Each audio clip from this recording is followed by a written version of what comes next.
भरत जी ने बड़ा सुंदर शासन किया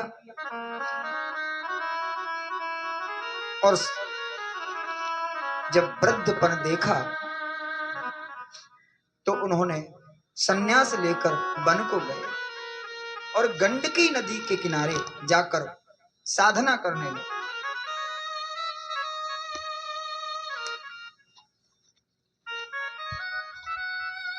गंडकी नदी से नेपाल में गंडकी नदी पड़ती है, आपने सुना होगा कथाओं में। और उस गंडकी नदी से सालिग्राम आते हैं। उस गंडकी नदी के किनारे बैठे साधना कर रहे थे। कुछ समय बीता और एक दिन उन्होंने एक अद्भुत दृश्य देखा। एक गर्भवती हिरणी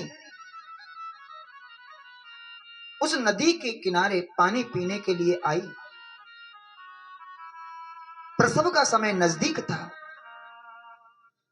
और जैसे ही पानी पीने जा रही थी, नदी के किनारे के पीछे से एक शेर ने दहाड़ मारी और शेर की दहाड़ सुन के हिरणी डर गई। कहां भागे? उसने सोचा मैं पीछे जाऊंगी तो शेर खा जाएगा,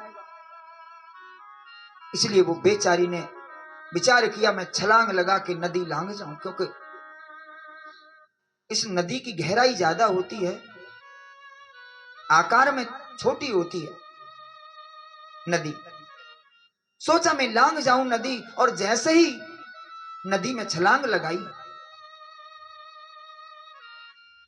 तो उसके प्राण पखेरु उड़ गए।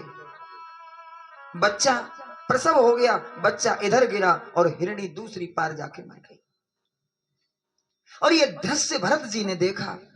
भरत जी ने उस वो बच्चा उठाया। बेचारे के भाग्य में क्या लिखा है, बाप का पता नहीं और माता जन्म लेते ही मर गई। और गोद में लेकर आए, नहलाया धुलाया, साफ किया, उसके लिए दूध की कोई व्यवस्था करी, दूध पिलाया और बोला मैं ही इसकी मां हूं, मैं ही इसका बाप हूं। पालन पोषण करने लगे। जीव की सेवा करो, जीव की सेवा करो, परंतु उससे इतना प्रेम मत करो कि तुम्हारा जीवन बेकार हो जाए। ये संसार की वस्तुओं में, संसार के जीवों में प्रेम करना हमारे कल्याण का रुकावट है और कुछ। अब जो घर को छोड़कर, राजपाट को छोड़कर और यहां साधना करने आए जंगल में, और यहां आके अपने परिवार से मन हटा लिया और यहां आके एक हिरण के बच्चे में मन अटका दिया। इसलिए अग्रदेवाचार्य जी ने तो लिखा है, सेवा सुमिरन सावधान हरि चरणन चित लाए। सेवा सुमिरन सावधान,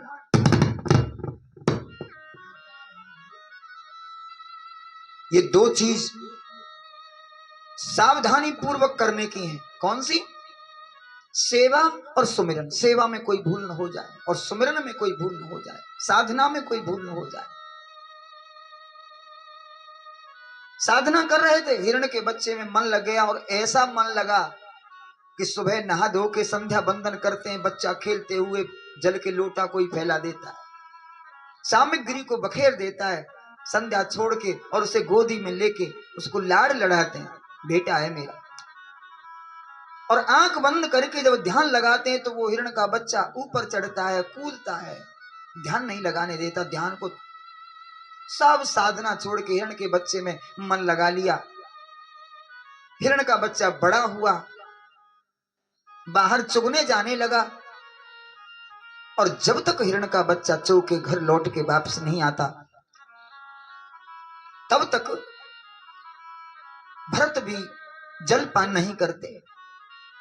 और एक दिन ऐसा हुआ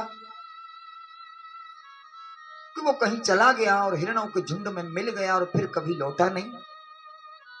भरत उस हिरण में इतने आसक्त हो गए कि उसकी याद करते करते अपने शरीर को छोड़ दिया। देखो एक बात आपसे कहें, शास्त्र कहता है तुम पूरे जीवन भर आनंद करो, पूरे जीवन भर मौज मस्ती करो। बहुत ध्यान से सुनना, तुम जीवन भर, हमारी बात थोड़ी सी पहले अटपटी तो लगेगी, लेकिन थोड़ा समझने का प्रयास करेंगे। पूरे जीवन भर तुम मदिरा पान करो, शराब पियो, मांस खाओ, चोरी करो, डांके डालो, कुछ भी करो, इससे कोई फर्क नहीं पड़ता। कुछ भी करो तो रोज 50-100 लोगों का कत्ल करके सोया करो, कोई फर्क नहीं पड़ता। परंतु जब तुम्हारी मृत्यु हो तो अंतिम श्वास में एक बार राम शब्द निकल जाए, कृष्ण निकल जाए, राधा निकल जाए, तो कल्याण हो जाए। पूरे जीवन तुम कुछ करते हो, तो फिर शास्त्र बचपन से भजन करने के लिए क्यों कहता है? विचारणीय बात है। तो हमारे भारत के एक बड़े प्रख्यात कथावाचक हुए केशव चंद्र डोंगरे जी, वो कहा करते थे,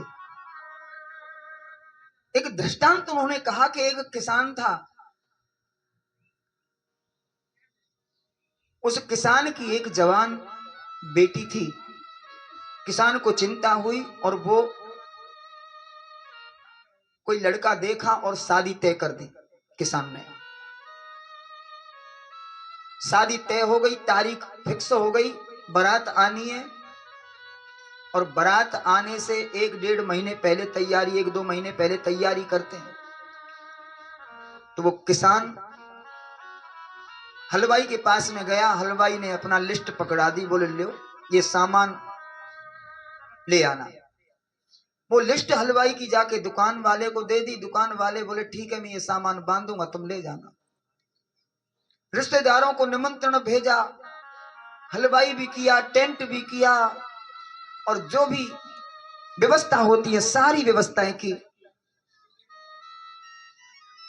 शाम को बैठे, पत्नी बोली सब काम हो गया? बोले हाँ हो गया। पत्नी बोली तुम भूल रहे हो कुछ? बोले कुछ नहीं भूला। और भूल रहे हो क्या?